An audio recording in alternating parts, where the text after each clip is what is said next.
So, for question one, I found that the structure was really different from all the other plays we've read. I think the idea of moments was a really cool thing to use.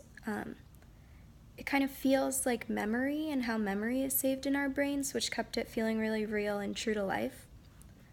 For question two, the values that I found were identity and personal identity and how people think that you are where you come from, and talking about Aaron and Russell and the town's identity, and Matt Shepard as his personal identity of being sexual orientation associated with it.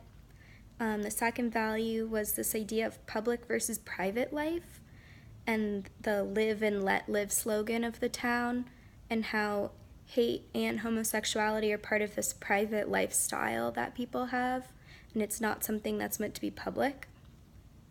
For question three, I researched the play Angels in America, and I wanted to know how it had anything to do with this play. I've never seen it or heard of it before, and it really feels like it's about the same kind of themes on homosexuality and AIDS and the AZT drug.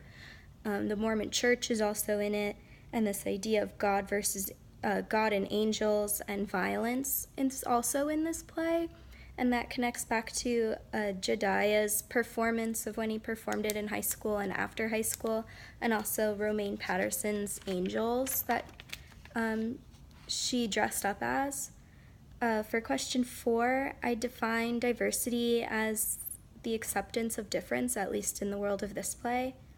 I found religion and sexual orientation to be 2 points of diversity in the play, with the Unitarian, Mormon, Catholic, and Baptist churches, as well as Islam, when they talk about Zubaida